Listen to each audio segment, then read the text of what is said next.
الحمد لله رب العالمين والصلاة والسلام على رسوله الكريم أما بعد أعوذ بالله من الشيطان الرجيم بسم الله الرحمن الرحيم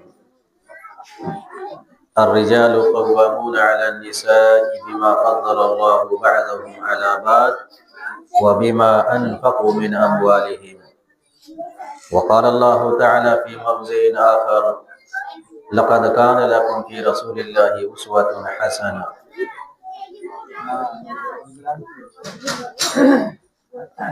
ناظم پروگرام، معزز علماء کرام، محترم سامعین حضرات، پردہ نشی میری ماں اور بہنیں،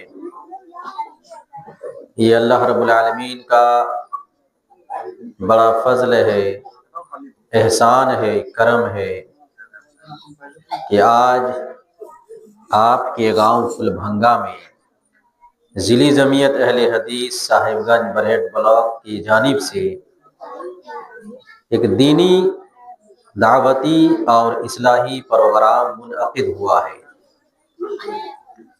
جس میں علماء کرام نے آپ لوگوں کے سامنے مختلف بیانات رکھے، توحید اور شرک کیا ہے اسے سمجھانے کی کوشش کی گئی، عبادت صرف اللہ رب العالمین کی ہونی چاہیے، انسان کی پیدائش کا مقصد یہ بتلایا گیا۔ اسی طرح سے وقت کی بڑی اہمیت ہے، صحت و تندرستی کی بڑی اہمیت ہے، اس پر بھی گفتگو ہوئی،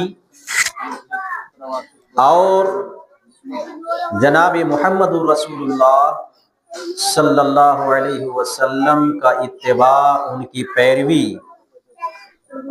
ضروری ہے ایک مسلمان کے لیے، اس پر بھی گفتگو ہوئی۔ اب انشاءاللہ تعالی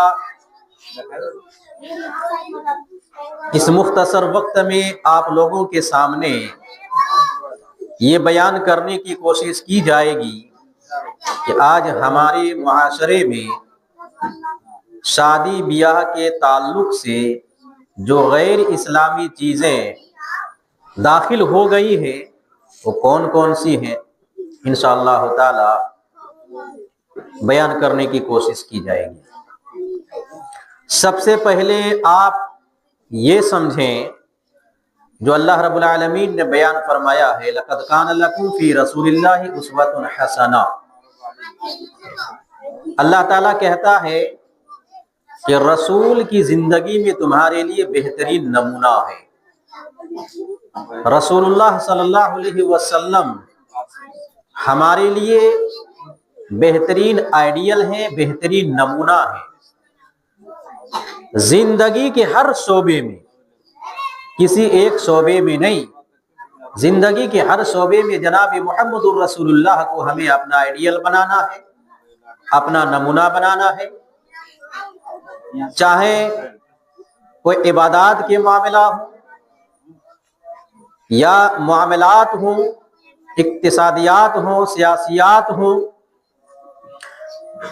آپس میں لین دین کا معاملہ ہو، تجارت کا معاملہ ہو، خرید و فروخت کا معاملہ ہو، شادی بیاہ کا معاملہ ہو، عقیقہ کا معاملہ ہو، ختنہ کا معاملہ ہو، عیدین کا معاملہ ہو، کسی بھی معاملے میں جناب محمد الرسول اللہ صلی اللہ علیہ وسلم کو ہمیں اپنا آئیڈیل اور نمونہ بنانا ہے۔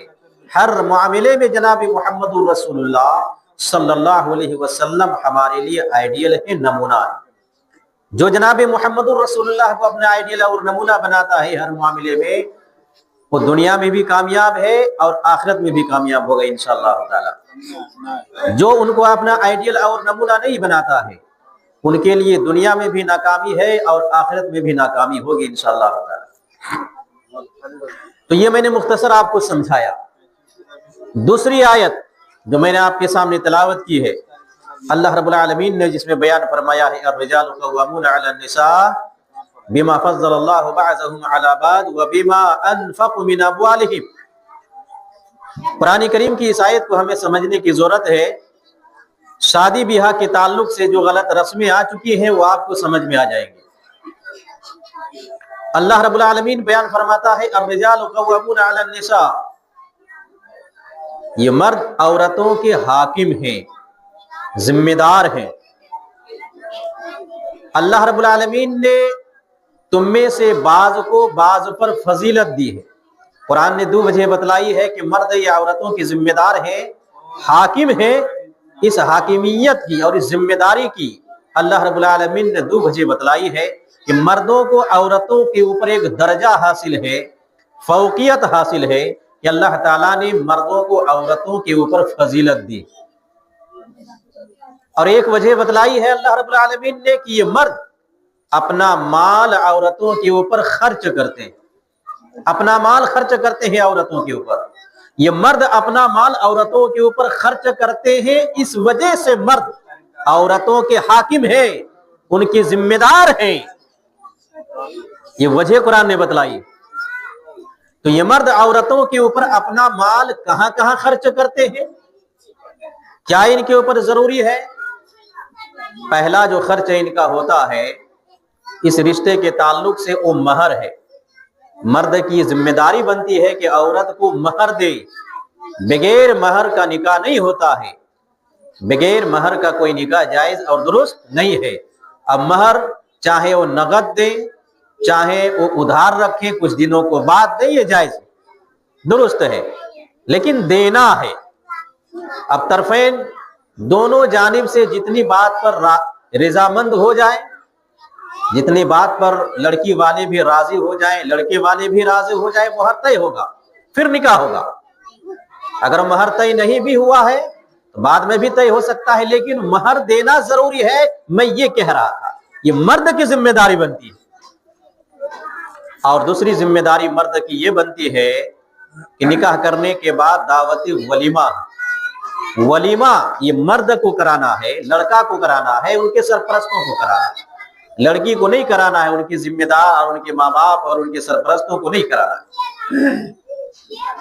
تو شادی بیاہ کے تعلق سے جو خرچ ہے وہ اللہ رب العالمین نے قرآن کریم میں بیان فرما دیا ہے کہ ان کے اخراجات کی ذمہ دار یہ مرد ہے، نہ کہ عورت۔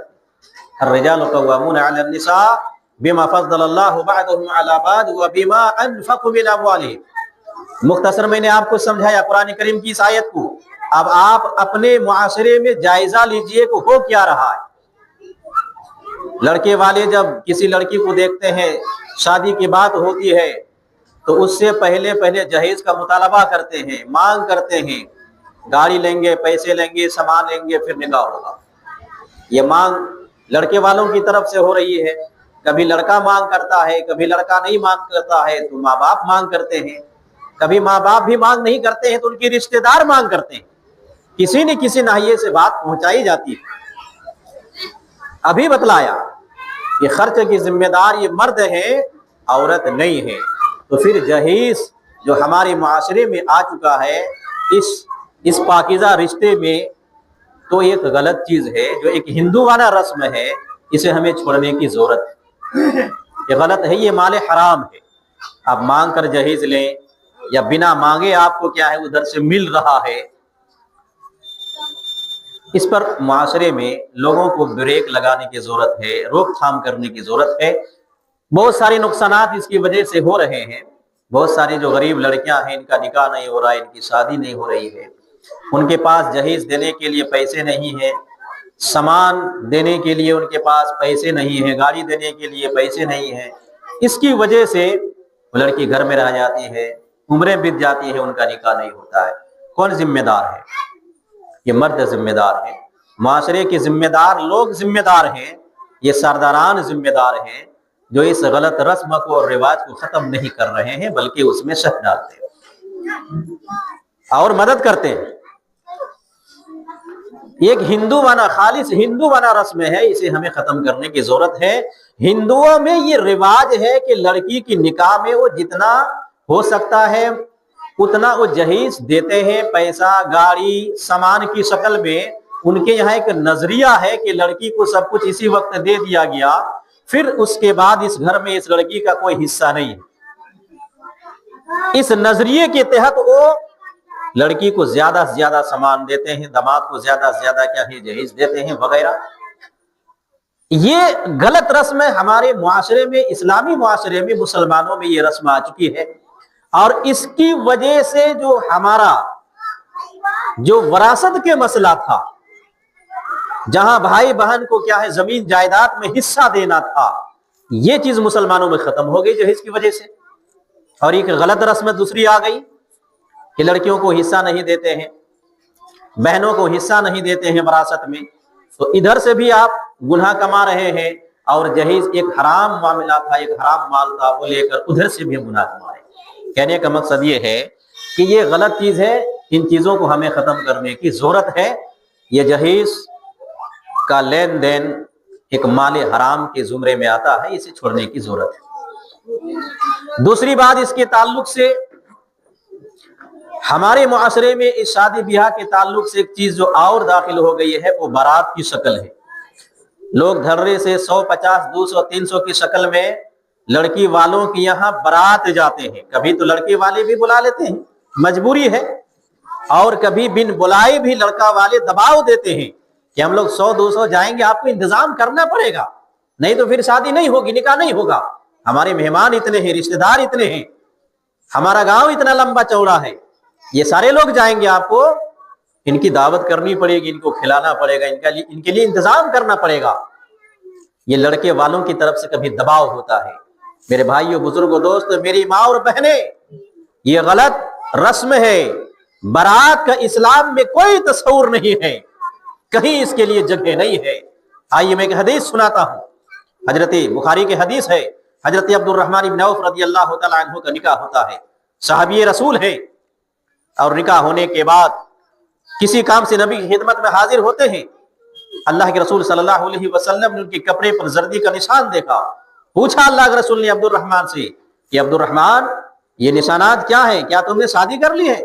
عبد الرحمن نے کہا کہ اللہ کے رسول، میں نے نکاح کر لیا ہے، شادی کر لی ہے ایک انصاری عورت سے. اللہ کے رسول نے کہا کہ مہر میں کیا دیے ہو؟ کہا مہر میں کھجور کی گٹھلی کے برابر میں نے سونا دیا ہے. اللہ کے رسول صلی اللہ علیہ وسلم نے یہ سنا. سننے کے بعد ان کے لیے مبارکبادی دی، دعائیں دی برکت کی. اور اللہ کے رسول صلی اللہ علیہ وسلم نے عبد الرحمن سے کہا اولم ولو بشاۃ، ولیمہ کراؤ اگرچہ ایک بکری ہی کیوں نہ. جو ضروری تھا اس کی طرف اللہ کے رسول نے اشارہ کیا کہ نکاح کر لیے ہو، ولیمہ کراؤ. ولیمہ ضروری ہے لڑکا کے اوپر، ان کے ذمہ داران کے اوپر. نکاح کر لیا ہے، اپنی حیثیت کے مطابق ولیمہ کریں گے، اپنی حیثیت کے حساب سے وہ لوگوں کو کھانا کھلائیں گے. نکاح کے دوسرے دن شب زفاف کے بعد جتنی حیثیت ہے اسی حساب سے کھانا وغیرہ کھلائیں گے. ابھی اس پر بھی ہم مختصر بتائیں گے آپ کو. یہاں اللہ کے رسول صلی اللہ علیہ وسلم نے جو ضروری چیز تھی اس کی طرف اشارہ کیا، ولیمہ. اللہ کے رسول کو ان کی نکاح کے تعلق سے خبر نہیں تھی، پتہ نہیں تھا. آپ نے ان کو یہ نہیں کہا کہ میں نبی ہوں، بغل میں آپ نے نکاح کیا ہے، شادی کی ہے، اور بارات میں مجھے نہیں لے گئے، نہیں پوچھے. کیوں ایسا کیا؟ تصور بارات کا اسلام میں ہے ہی نہیں، اس لیے اللہ کے رسول صلی اللہ علیہ وسلم نے اس کی طرف کچھ توجہ نہیں دلائی. نبی سے بڑا معزز، مکرم، فضیلت والا بڑا انسان کون ہو سکتا ہے جو عبد الرحمن ابن عوف بغل میں نکاح کر رہے ہیں، شادی کر رہے ہیں، اور نبی کو اس کی خبر تک نہیں ہے؟ کیا معلوم ہوا؟ بارات کا تصور نہیں ہے اسلام میں، کوئی چیز ہے ہی نہیں بارات نام کی. ہم نے ہندوؤں کے دیکھا دیکھی معاشرے میں بارات کو ایک بارات کی شکل دے دی ہے، اور لڑکی والوں کو ہم مجبور کرتے ہیں، 100 200 کے تعداد میں جاتے ہیں، اور نہ تو بیٹھنے کی جگہ ہوتی ہے، سونے کی جگہ ہوتی ہے، نہ لیٹنے کی جگہ ہوتی ہے. یوں ہی جا کر کیا ہے ماتھے میں چڑھے بیٹھتے ہیں، پریشان کرتے ہیں لڑکی والوں کو. تو میں کہہ رہا تھا کہ ایک ہندو والا رسم ہے بارات، اسے معاشرے میں سے ختم کرنے کی ضرورت ہے. یہ غلط چیز ہے. مسلمانوں جاگو، اٹھو نوجوانوں، اور اپنا ذہن یہ بناؤ کہ کسی کے یہاں بارات نہیں جائیں گے، ایک پیٹ کھانا نہیں کھائیں گے، اور لڑکی والوں کا بوجھ بنیں گے. چونکہ اللہ کے رسول نے اور شریعت اسلامیہ نے، قرآن کریم نے لڑکی کے اوپر، لڑکی کے ذمہ داروں کے اوپر اس موقع پر کوئی خرچ نہیں رکھا ہے. 1 روپیے کا خرچ شادی کے موقع پر لڑکی کے اوپر نہیں ہے. صرف لڑکا کو خرچ کرنا ہے، وہ مہر کی شکل میں اور ولیمہ کی شکل میں، یہ دو خرچ لڑکے کے اوپر ہے، لڑکی کے اوپر کوئی خرچ نہیں ہے۔ جب لڑکی کے اوپر کوئی خرچ نہیں ہے، ان کے ماں باپ کے اوپر کوئی خرچ اس تقریب میں شریعت اسلامیہ نے نہیں رکھا ہے، تو پھر ہم کیوں ان کو مجبور کرتے ہیں جہیز مانگ کر کے خرچ کرنے پر، بارات لے جا کر کے ان کو دعوت کرنے پر کیوں مجبور کرتے ہیں؟ اس کا گناہ کس کو ملے گا؟ کس کو ملے گا؟ لڑکے والوں کو ملے گا۔ جو لوگ بارات میں جا رہے ہیں ان کو اس کا گناہ ملے گا کہ غلط چیز کو ان لوگوں نے رواج دیا ہے۔ ہندوؤں میں یہ بارات کی شکل پرانے زمانے میں یہ لمبی چوڑی بارات کی شکل ہندوؤں میں نہیں تھی۔ یہ لوگ 8-10 کی تعداد میں جاتے تھے لڑکی کو نکاح کرنے کے بعد رخصتی کرانے کے لیے۔ اس وجہ سے جو مورخین نے لکھا ہے تاکہ اس وقت کا جو ماحول تھا وہ لٹیروں کا، ڈاکوؤں کا، رہزنوں کا، کہ راستہ چلتے ہوئے نئی دلہن کو لوٹ لیا کرتے تھے، سامان زیورات وغیرہ لوٹ لیا کرتے تھے، تو ہندوؤں میں رواج تھا کہ ان کو باحفاظت اپنا گھر لائیں گے، اس لیے کچھ لوگ ان کے ساتھ ان کے گھر جاتے تھے اور نکاح اور کے بعد رخصتی کرا کر کے باحفاظت ان کو گھر لاتے تھے۔ یہ مقصد تھا ہندوؤں میں، ابھی لمبی چوڑی بارات نہیں ہوتی تھی۔ اس مقصد کے لیے کیا کچھ لوگ جاتے تھے، اور اس مقصد کے لیے جب کچھ لوگ جاتے تھے تو لڑکی والے بھی کیا ہے، ان کی مہمان نوازی کرتے تھے۔ اب معاشرے میں اتنی تبدیلی آئی کہ لمبی چوڑی بارات لوگ لے جانے لگے، لڑکے والے بھی پریشان ہونے لگے، اور مسلمانوں میں یہ چیزیں آ گئی۔ تو مسلمانوں کو یہ ختم کرنے کی ضرورت ہے۔ بارات کا اسلام میں تصور نہیں ہے، اور جب تصور نہیں ہے، لڑکی کے اوپر اسلام نے کوئی خرچ نہیں رکھا ہے، تو ہم ان کو کیوں مجبور کریں کہ اتنے لوگ ہم لوگ آ رہے ہیں، آپ کو کھانا کھلانا پڑے گا؟ کوئی جواب دہی ان کی نہیں ہے۔ یہ سب گناہ لڑکے والوں کے اوپر ہی پڑے گا۔ اگر لڑکے والے معذرت کرتے ہیں کہ ہم لوگ چند لوگ جائیں گے، لیکن لڑکی والے اگر اصرار کرتے ہیں آپ کافی تعداد میں آئیے، تو وہ بھی مجرم ہے، لڑکی والے وہ گناہگار ہیں، یہ غلط چیز کو معاشرے میں رواج دے رہے ہیں، یہ غلط چیز کو فروغ دے رہے ہیں۔ اس لیے انہیں بھی رکنا چاہیے، لوگوں کو روکنا چاہیے، اور شریعت کے مطابق کیا ہے، ان کو اپنی لڑکی اور بہن کا نکاح کرنا چاہیے، اور معاشرے کی دیکھا دیکھی غلط چیزوں کو رواج نہیں دینا چاہیے۔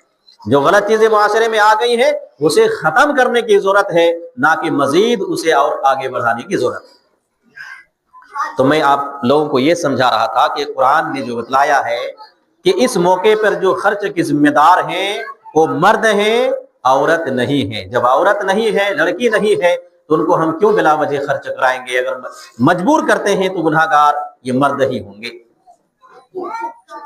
تو برات کے تعلق سے میں یہ آپ کو مختصر بتلا رہا تھا۔ اس شادی بیاہ کے تعلق سے ایک اور ہمارے معاشرے میں جو غلط چیز آ گئی ہے وہ یہ ہے کہ لڑکی والے بھی خوشی سے دعوت کرتے ہیں، بہت سارے لوگوں کو، گاؤں والوں کو، اور بہت سارے مہمانوں کو بھی بلا لیتے ہیں۔ نکاح کے موقع پر اگر مہمانوں کو انہوں نے سوچنا دی ہے، اطلاع دی ہے کہ ہماری لڑکی اور بہن کا نکاح ہے، آپ لوگ آئیے، اور ایسی صورت میں اگر ان کے گھر مہمان آ گئے ہیں تو ان کا فریضہ بنتا ہے کہ مہمان کی مہمان نوازی کریں۔ اس میں سے دعوت تو نہیں، مہمان نوازی ہے، لیکن لڑکی والے اسپیشل اگر گاؤں محلے کے لوگوں کو دعوت کرتے ہیں تو یہ غلط ہے۔ شریعت میں اس کی کوئی مثال نہیں ملتی ہے۔ جناب محمد رسول اللہ کی اسوہ بھی یہ نہیں ہے، صحابہ کرام کی اسوہ بھی یہ نہیں ہے کہ لڑکی والے اس موقع پر دعوت کریں، ولیمہ کرائیں۔ یہ ذمہ داری لڑکا کے اوپر بنتی ہے کہ نکاح کرنے کے بعد وہ ولیمہ کرائیں گے، وہ دعوت کرائیں گے۔ لڑکی کے اوپر اس دعوت کی کوئی کیا ہے، ذمہ داری نہیں بنتی ہے، اس لیے ان کو یہ دعوت نہیں کرنی چاہیے۔ اگر وہ منمانی کرتے ہیں تو اب یہ گنہگار ہیں، کوئی ان کو دباؤ دے رہا ہے، معاشرہ، گاؤں محلہ، یہ معاشرے کے لوگ، گاؤں محلے کے لوگ ذمہ دار ہیں، یہ گنہگار۔